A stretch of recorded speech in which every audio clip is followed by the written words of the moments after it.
वास्तव में उपसे संयोजी यौगिक प्रदर्शित कैसे किए जाते हैं, कैसे कैसे उनको प्रदर्शित किया जाता है, उस तरीके से होता है। देखो, उपसे संयोजी यौगिक की पहचान होती है बड़ा कोष्ठक, और इस बड़े कोष्ठक के रूप में हो सकता है, जैसे हमने लिख दिया NiCO का होल 4 हो गया है, तो ये आपका उपसे संयोजी यौगिक हो गया।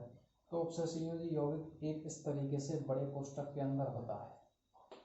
कभी कभी ऐसा होता है कि उपसे संयोजी यौगिक से पहले कोई आयनन मंडल हो सकता है, यानी ऐसी स्पीशीज होती है जो कि अलग हो सकती है, जैसे FeCN का होल 6 इस तरीके से हो सकता है। तो उपसे संयोजी सत्ता कहते हैं इसको बड़े कोष्ठक को। बड़े कोष्ठक के बाहर स्पीशीज जो होती है वो हमने कहा आयनन हो सकती है, प्राइमरी वैलेंसी कहलाती है, वो चाहे पहले हो या बाद में हो, दोनों ही आपकी अलग हो सकती है। इसके अलावा ये इस तरीके से भी हो सकता है, ये आयनिक फॉर्म में हो सकता है कि इसको हटा के वो केवल इसको लिख देता है, इस तरीके से लिख सकते हैं इसको FeCN का होल 6 और इस पर चार्ज लगा दिया -4, ठीक है। तो आयनिक अवस्था में भी लिखा हो सकता है, ये केवल ऋणायन में नहीं बल्कि धनायन के रूप में भी लिखा हो सकता है, जैसे FeNH3 का होल 6 और +2 इस तरीके से लिखा हो सकता है। तो ये आयनिक फॉर्म में हो सकता है, ये उदासीन सॉल्ट के रूप में हो सकता है, केवल उपसे संयोजी सत्ता हो सकती है, या उपसे संयोजी सत्ता आयनिक फॉर्म में हो सकती है, ठीक है।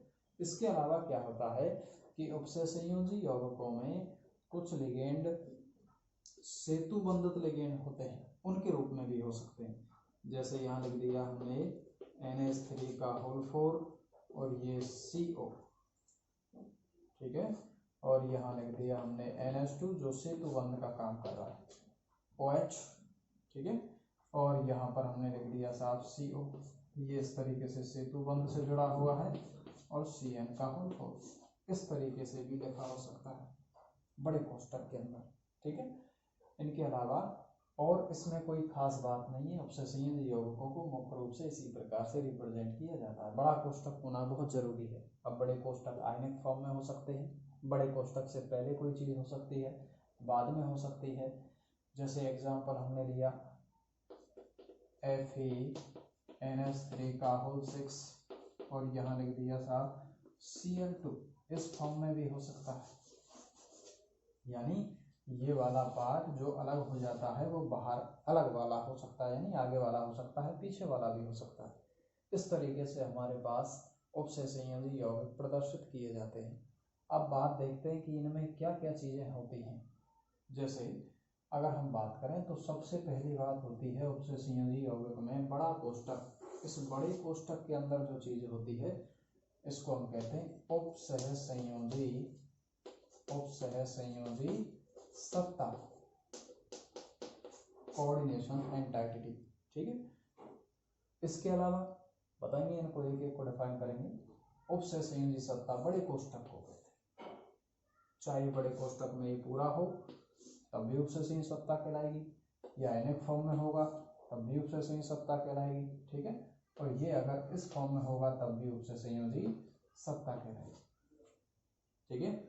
इसके अलावा इससे बड़े कोष्ठक से बाहर चाहे पहले हो चाहे बाद में हो, ये दोनों ही आपकी आयनित हो जाती हैं, इसलिए इसका नाम है आयनन मंडल। क्या कहते हैं इसको? आयनन मंडल, क्योंकि ये आयनित हो जाता है। इसको जैसे ही हम सॉल्यूशन में डालेंगे या ब्राइट में डालेंगे तो क्या हो जाएगा, ये बाहर हो जाएगा, पोटेशियम के प्लस के रूप में Cl माइनस के रूप में बाहर हो जाएंगे, ठीक है। इस तरीके से अब इसकी बात करते हैं हम उपसह संयोजी सत्ता की। तो उपसह संयोजी सत्ता में दो चीज़ें होती हैं, एक तो ये स्पीशीज जो इसके साथ जुड़ी होती है, स्पीशीज जो जुड़ी होती है इसको हम लिगेंड कहते हैं। क्या कहते हैं? लिगेंड कहते हैं, ठीक है। यानी इसको हम दाता स्पीशीज भी कहते हैं, जो कि लुईस बेस का काम करता है, यानी लुईस बेस की तरह कार्य करता है, लोन पेड़ देने का काम करता है। किसको? धातु को। ये है केंद्रीय धातु परमाणु, जिसको हम CMI बोलते हैं शॉर्ट में, ठीक है, सेंट्रल मेटल एटम। आयन भी बोल देते हैं इसको, क्योंकि ये आयनिक फॉर्म में रहेगी, सॉरी ये चार्ज अवस्था में रहेगी, ऑक्सीडेशन नंबर इसका कुछ ना कुछ होगा, इसलिए इसको हम सेंट्रल मेटल आयन भी कह सकते हैं। ठीक है, तो ये क्या है, केंद्रीय धातु परमाणु या केंद्रीय धातु आयन। ठीक है, ये आपका केंद्रीय धातु आयन होता है। ठीक है।